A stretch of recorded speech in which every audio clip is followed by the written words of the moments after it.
Curfew. While Shan's mom, the movers, and Johnny McKeon worked at unloading and organizing the house full of furniture they'd shipped over from their old but much newer house, the three of us stole away in Robbie's Ford Explorer on our mission to reclaim our shoes and skateboards. Friday nights in Ealing, Iowa rarely got more thrilling than climbing up on the roof of a three-quarters abandoned mall, and we were up for that excitement. On Fridays, my curfew came at midnight, which meant that if I was quiet enough, I could stay out until just before my mother served breakfast on Saturday morning. I had to check in with my dad and mom so they'd know I was still alive. I told them I was going out for pizza with Robbie and Shan. It wasn't a lie. It was an abbreviation. I was not concerned about going to hell. Nobody who was born and raised in Ealing, Iowa was afraid of hell, or Afghanistan, or living at the Del Vista Arms. Checking in for Robbie meant swinging by his two-bedroom deluxe apartment at Del Vista Arms and asking his mom for $5 and a fresh pack of cigarettes, while Shan and I waited in the parking lot. Shan did not smoke. She was smarter than Robbie and me, but she didn't complain about her habit. I'm going to do 2 chapters because that one was short. Stupid people should never read books.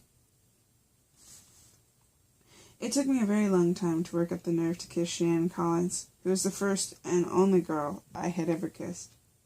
There was a possibility that I'd never have kissed her, too, because she was the one who actually initiated the kiss.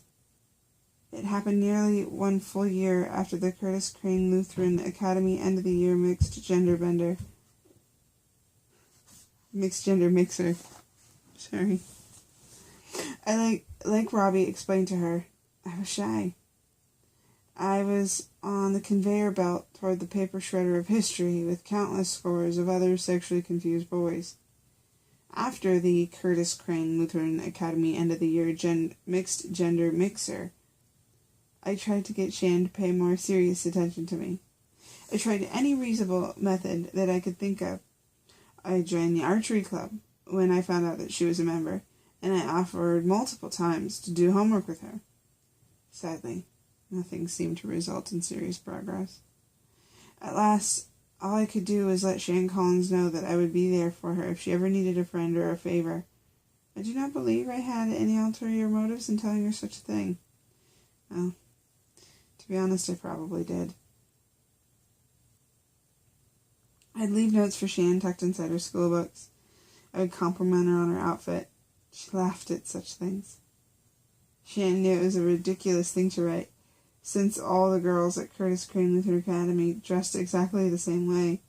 Still, history would show that patient boys with a sense of humor, who can also dance, tend to have more opportunities to participate in the evolution of the species than boys who give up and mope quietly on the sidelines. But I began to worry. Rumors were beginning to spread around the Curtis Crane Lutheran Academy about me and Robbie, even though I never heard anything directly.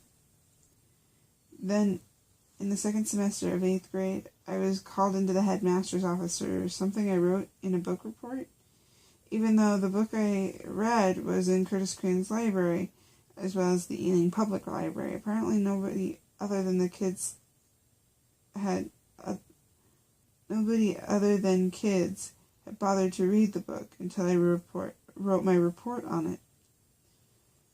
The book was called The Chocolate War, and the copy I read belonged to my brother, Eric. Mrs. Edith Mitchell, who was the 8th grade English teacher, assumed the book was about a candy kingdom or something. She probably thought there was magical talking peacocks in the book that shot gumballs and sugar babies out of their asses. But there were teenage boys in the book, Catholic boys, who masturbated. Boys who attend Curtis Crane Lutheran Academy are not allowed to masturbate. My father nearly lost his job because I wrote a report on a book that had Catholic boys and masturbation in it. Pastor Roland Duff, the headmaster at Curtis Crane Lutheran Academy, was very distraught. He had the school's only copy of the Chocolate War resting on his desk when I came to the office. There, he counseled me about masturbation and Catholicism. My fear is that when boys read books such as this, they will assume there is nothing at all wrong with masturbation and may, out of curiosity, attempt to masturbate. In fact, Austin, it is true that masturbation has serious harmful effects. It makes boys spiritually and physically weak. The headmaster patted his forehead, which was damp, with a handkerchief that had the Curtis Crane Lutheran Academy logo, a black cross surrounded by a blood-red heart, embroidered on its corner. I wondered if they had prepared him in his religious training for giving teenage boys talks about masturbating. He went on, "In history, entire armies have been defeated because their soldiers masturbated too frequently. It happened to the Italians in Ethiopia." When he said the words "too frequently," I wondered if there was some number higher than once or twice per day that would get me off the hook to hell and military failure. In any event, I hoped he was right. I hoped the bad guys in Afghanistan, where my brother Eric, whose book got me into trouble, was fighting, were also excessive masturbators like the Italians. Pastor Randolph Duff continued, "Masturbation can also turn boys into homosexuals." When he said homosexuals, he waved his hand emphatically, like he was shaping a big blob of dough into a homosexual, so I could see what he was talking about. That frightened me and made me feel ashamed and confused. Then he called my mother into the office and he talked to her about masturbation too. Up until that day, I was certain my mother didn't know there was such a thing as masturbation. As I stood there, shifting my weight awkwardly from one foot to the other, Pastor Roland told my mother about the warning signs of masturbation, so she could keep a better watch over me. Then he sent me home with my mother and suspended me for classes for one day. When I came back to school, Mrs. Edith Mitchell made all the girls leave the classroom while Pastor Roland Duff explained the guidelines for books we boys were not allowed to read at Curtis Crane Lutheran Academy. We were no longer permitted to read any books that had masturbation, Catholics, or penises in them. Pastor Roland Duff gave the entire class of boys the same speech he'd given me about masturbation, weakness, and homosexuality. Once again, he blamed masturbation for Italy losing wars. That kind of shit never made it into the history books either. Sometimes during his speech he would remark, as I was explaining to Austin Serba, and he would wave his hands as though he were shaping a doughy Austin Serba in the air, so all the other boys could see what he was talking about. Another boy who wrote a book report about masturbation and Catholics looked like. Then he led the boys in prayer and excused us so Mrs. Edith Mitchell could have a similar talk with the girls. Robbie and I whispered outside that after all that masturbation talk, a cigarette would be nice.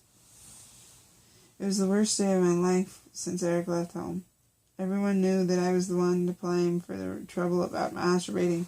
At Curtis Crane Lutheran Academy, you couldn't hear the name Austin Serba and not think about masturbating. I didn't speak in class again for the rest of the year. Robbie thought it was funny and told me I was brave. Best friends do that kind of stuff. When the boys were taken out of the room, I wondered if Mrs. Edith Mitchell was telling the girls about Austin Serba and how teenage boys masturbate, or if maybe she'd found a book with girls who masturbated in it. Thinking about a book like that made me very horny. The library was quieter and emptier than usual for a long time after that day. But when the boys came back into the classroom, Shan deftly slipped a note into my lap beneath our desks. I thought she was going to tease me about masturbating. But the note said this. Okay, I'll admit it, Austin Serba. You finally won me over. I read The Chocolate War too. I love that book. The school is full of shit. Let's go get a Coke after class and hang out. By the way, I like what you're wearing today. I was dressed exactly like every other boy in Curtis Crane Lieutenant Academy. Later that day, Shane, Colin, and I kissed for the very first time. It happened right after I said to her, "Stupid people should never read books."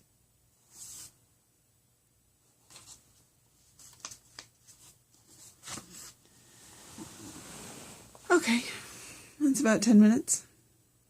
Well done, I think.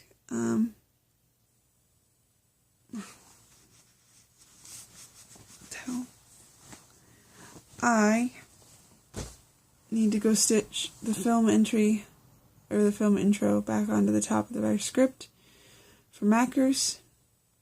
Because Katie's going to print them out here soon, the 15th. In fact, she's going to print them all out nice and neat. So, Rory has a copy that she can totally beat up because you printed her one, which is great. But, she'll also have a fancy clean one for rehearsals, I guess, if she wants it. I don't know. Thank you for today. For the ease and the calm and letting me see a part of your life and meet people. And thank you for hanging out with the part of my life.